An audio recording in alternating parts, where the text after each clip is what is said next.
Good morning, everyone. Alex Hart here. It's time to do some of those reviews that we love so much. It's going to be going over the April 28th MLB games. We had 14 of them yesterday, one postponement. It's Wake Up with Baseball. We're going full on hairdo style today, so hopefully everyone's ready to go. Before we jump into the games, please go down there, hit that like button, smash that subscription button.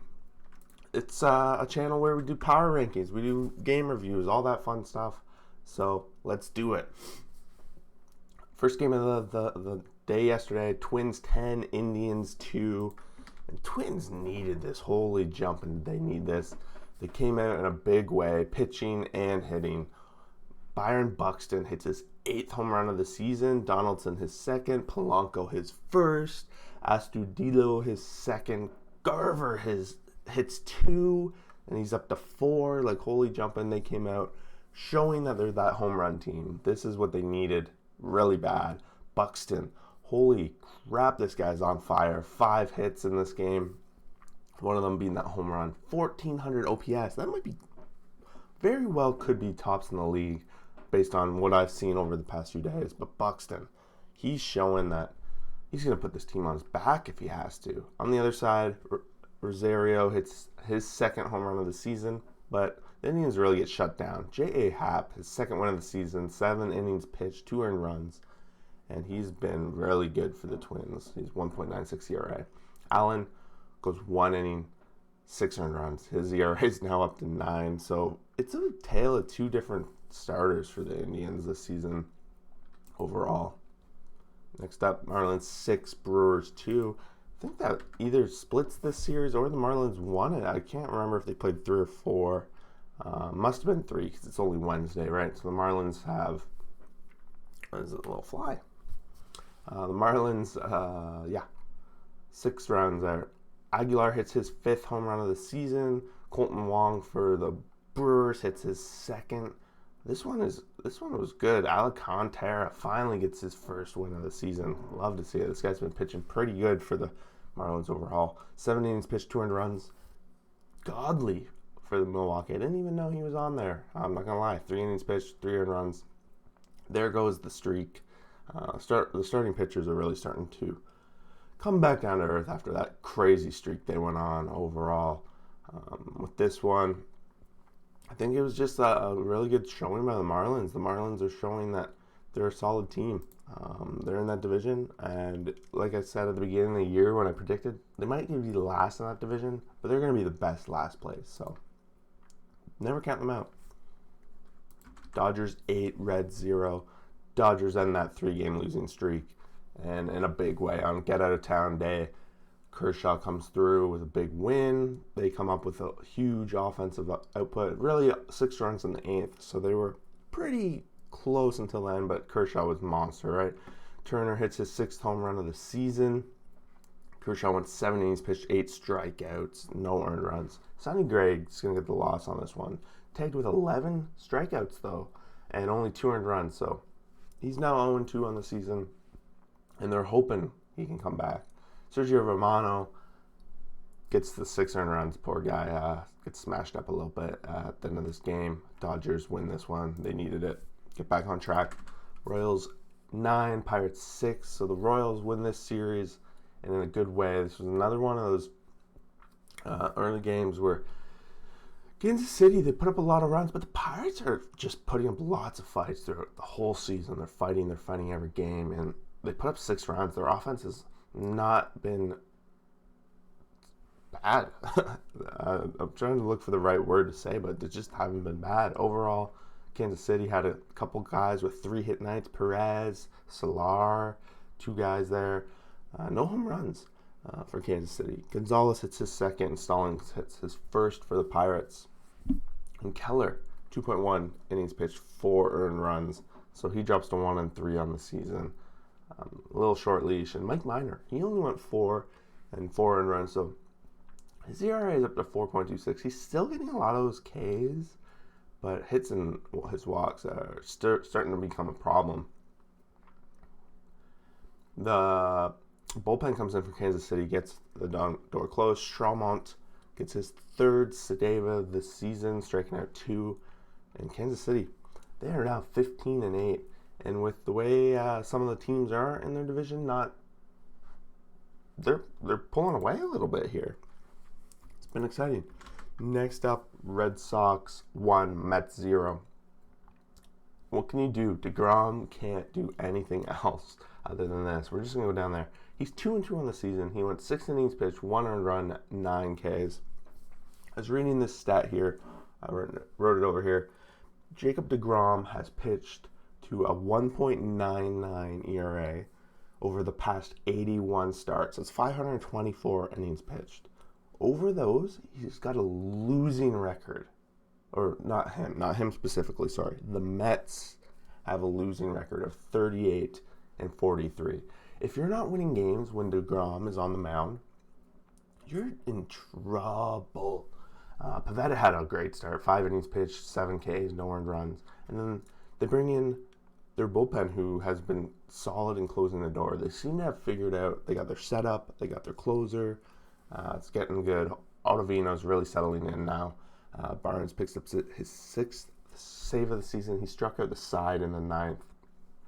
And the Mets, you can get all the pitching you want, but if you're not scoring, it's going to be a long season. Next up, Yankees 7, Orioles 0, and the Orioles is just the team they needed on this. They were on that downslide. They weren't hitting the home runs that we all love them to do, and they ran into this team right at the right time. Ford hits his 2nd home run of the season. Urshela hits his 4th. Frazier hits his 1st. So that they hit 3 home runs in this one. Back on track. And it's not even the big guys. Judge didn't dress, so maybe we'll see him in the injury report. I don't know what's going on there. If you're a Yankees fan, you see this, let us know. Maybe you know. I don't know if he's in the injury report. So Herman, best start of his season. I think that's back-to-back 2 good starts now for him. 7 innings pitched, 6 Ks. King comes in and closes the door. Not that they needed much. Kremer, 2nd loss of the season. He had a rough line here. 10 hits, 6 earned runs, no walks. At least something positive, right, for him. But Kremer, Orioles down to 10-14. They're right where they will be. They're going to be pretty much concreted in last place. But this AL East is shaping up to probably be the best race in the MLB. Speaking of AL East, we're moving on. Washington 8, Blue Jays 2. We'll go down pitchers because Matz gets his 1st loss of the season here. And Matz always seems to have trouble with the Nationals, right? Jumped up. Always seems to have trouble with the Nationals. He had 6 earned runs here, over 3.2. And today, on the other side, 6 innings pitched, 7 Ks, 1 earned run. And then they bring in Brad Hand with the close, not so close, no save or anything like that. And the Jays bring in a couple new guys really from their bullpen. It was one of those nights where they're behind. You just got to eat up some innings, Tice, Bergen, whatever. Home runs. Gurriel Jr. hits his 1st of the season. Bo Bichette hits his 6th. And for the Nationals, Harrison, his 2nd. Josh Bell hits his 2nd as well. Josh Bell's had a really slow season, batting 120, so a nice home run for him. Needed it, and the Jays lose, so this ends up being a split series, 1-1. Next up, Rays 2, Athletics 0, and these guys have battled back and forth. Really close series so far. Rays coming out with it. Zunino hits his 5th home run of the season, and the Rays, they ride glass now. 7 innings pitched, 10 Ks, no earned runs. This guy's been by far their best pitcher. He's 3-1 on the season, and we all say it. We know, don't give the Rays a lead going into their bullpen because they're just going to close the door. Castillo, 6th save of the season. On the other side, Irving went 6, 8 Ks, 2 earned runs. If you can't score, you can't win. So that's basically what the story of this next game as well. Braves 10, Cubs 0. A little bit more of a difference. Braves offense just beat monster. Freddie Freeman, he's starting to wake up, and that's exactly what the Braves need. He had a 4-hit night. Albus had a 3-hit night himself. Home runs, Ozuna is 2nd. Austin Riley, his 3rd. Yonoa, pitcher, hitting his 1st of the season. So now we got back-to-back nights with pitchers hitting home runs. Freeman hits his 7th. Albus hits his 4th. Bunch of home runs overall.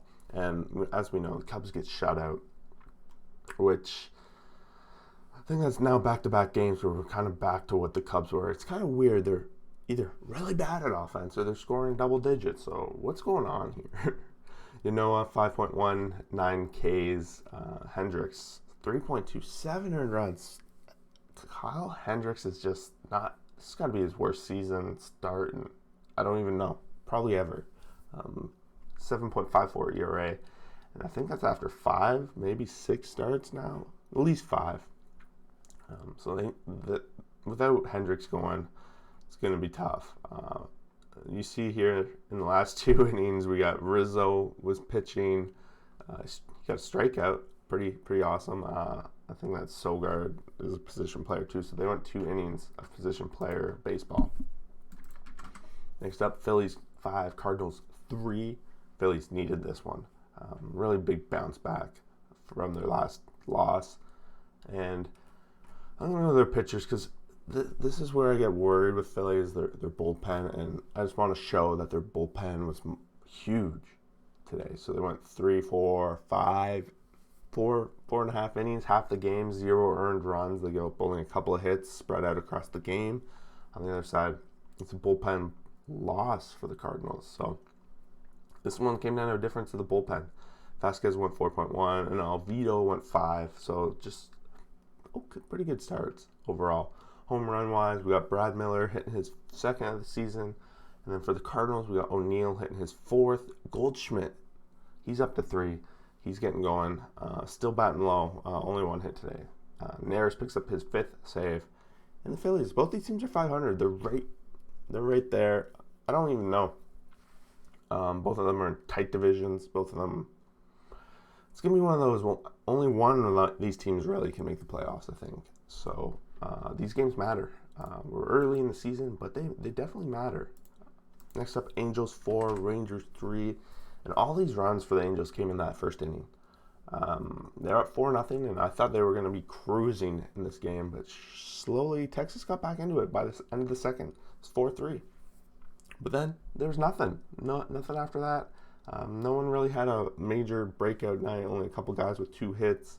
Trout continues to hit. He's now batting 420. And yeah, Dane Dunning goes 5, 4 earned runs. So after that first inning where he really struggled, he settled in.